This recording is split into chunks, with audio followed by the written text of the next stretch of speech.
we've had a request from, I don't know which channel it was, Channel 4 or Sky or so. They wanted to do this reality series about our mosque, like what life in a mosque or whatever, something like that.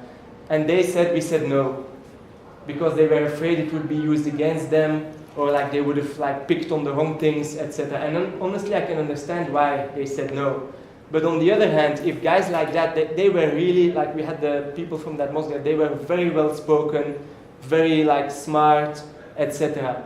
If these guys say no, and they go to a mosque where it's like, you know how many mosques there are where like people have no clue about what to say, what to think, like, right? If they then go to one of those, it's 10 times worse than if they would have said yes. Right? So I think if you get that kind of stuff, try to turn it into a positive by using that attention to get your real message out. And the second point to your question is, I think whenever something like that happens, think hugely about the symbolic value of anything you do.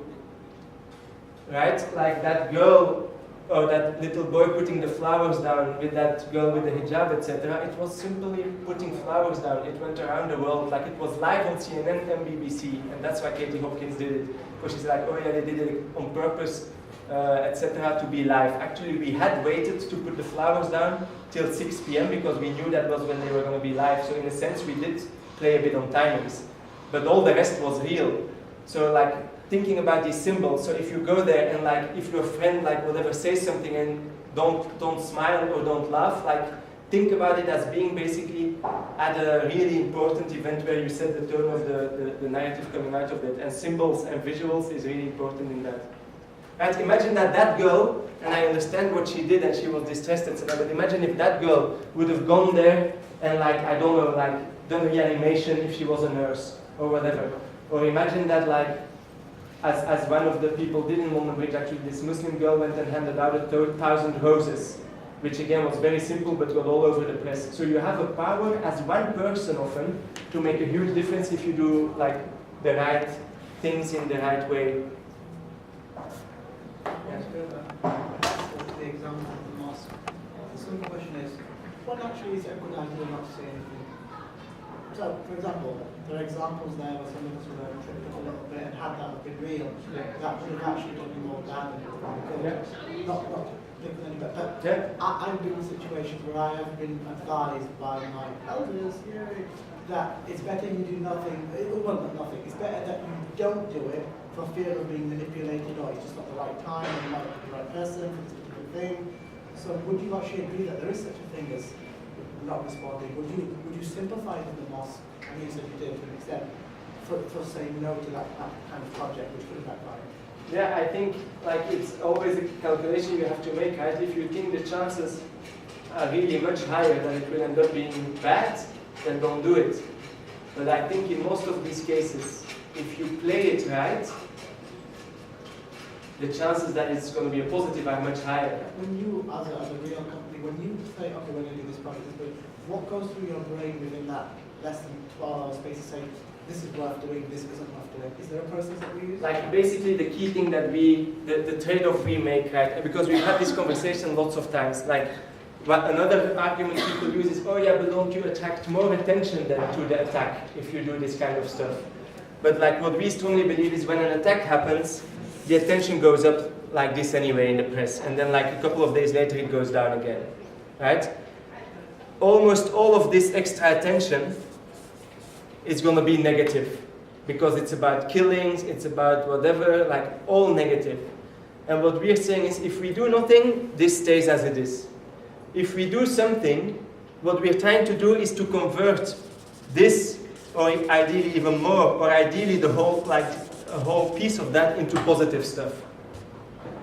Right? So if you think that your thing would even be more negative, fine, don't do it. But I think if you do the right messages and bring the right messages, you can convert part of that pile of negativity into a more positive message. And the same with mosques, right? Like if you look at the coverage about mosques, it's so negative.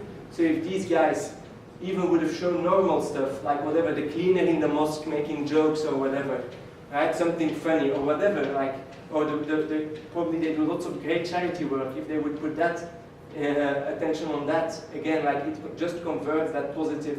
It's to the point many of you mentioned, right? like the coverage of Muslims, the coverage of minorities, the coverage of developing countries, the coverage of the Middle East, the coverage of many of these groups is so overwhelmingly negative now that whatever you do that is normal or positive can make a huge difference. Yeah? I guess another, like, not to play devil's advocate here, but one criticism that may arise from this is that maybe is having such a sudden reaction to such things a good idea, because it might leave like people with the image of associating Islam strongly with terrorism because you have this response. Like, do Muslims feel forced?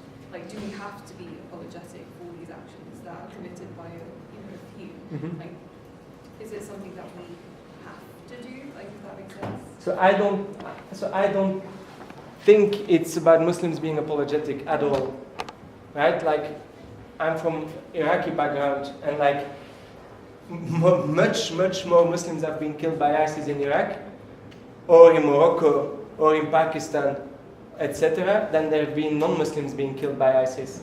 So I don't see this as Muslims being apologetic for what ISIS does. I see this as people, whether Muslim or not, bringing out the truth about a group that has been killing innocents across the world, and unfortunately in the name of Islam.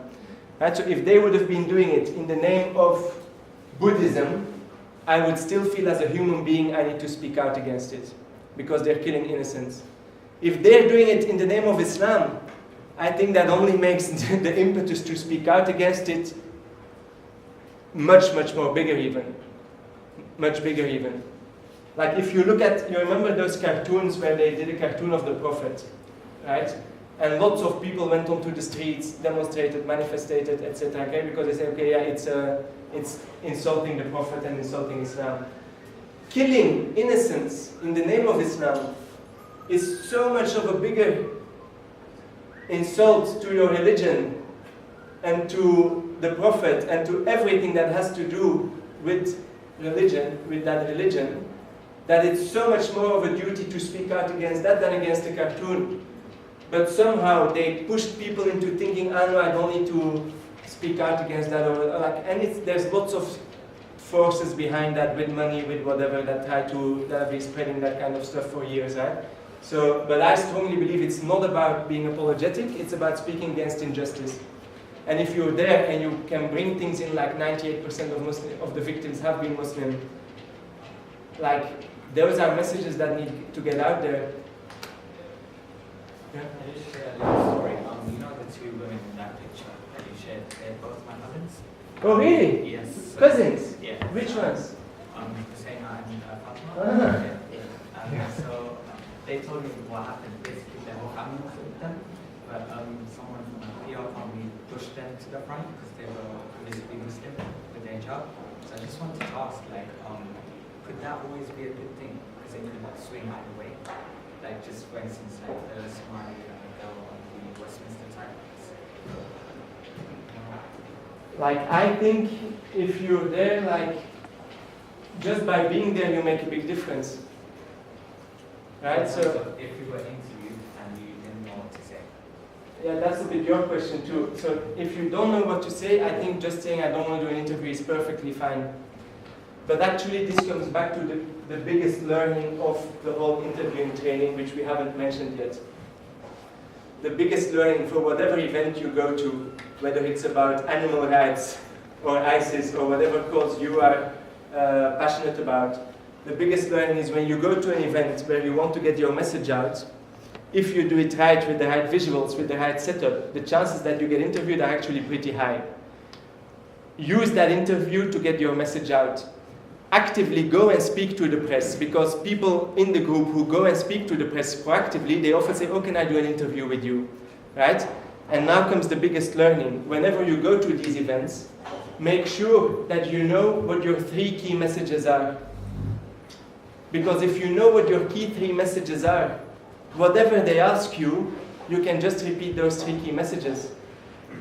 And for example, in this case, your key 3 messages could have been terror will lose and love will win, because this brings people together, etc. And unity is stronger than terror, which is what was on lots of our posters, etc. Or it could be something around, actually we are all victims of this terror, whether Muslim, Buddhist, atheist, Christian, etc. 98% of the victims have been Muslim, etc. Or it could be something around Muslims have spoken out and defeated ISIS across the world, 200,000 imams, etc. etc. But just think before you are there, like what if I could get my message out to 60 million of Brits, what is the one thing I want? And that's why I asked you guys at the beginning, like what is it that you would want to change in the perception of people? And just think about what that is and what your key message would be in one sentence, as some of you did really well, or in 3 sentences or whatever. What are those key messages? And I think if you know these key 3 messages, the chances that it goes wrong are very, very low. I was asking because like they received a little bit of negatives on their like social media Yeah. afterwards from like German. I know, yeah. So it's quite difficult. I know, and so those girls, honestly, like as I said at the beginning of the thing, right? At the beginning of the day we were 4. They came and maybe they were, I don't remember, like 8 or so. And then Haider's group came and maybe they were 6. So in the total at the end maybe we were 20.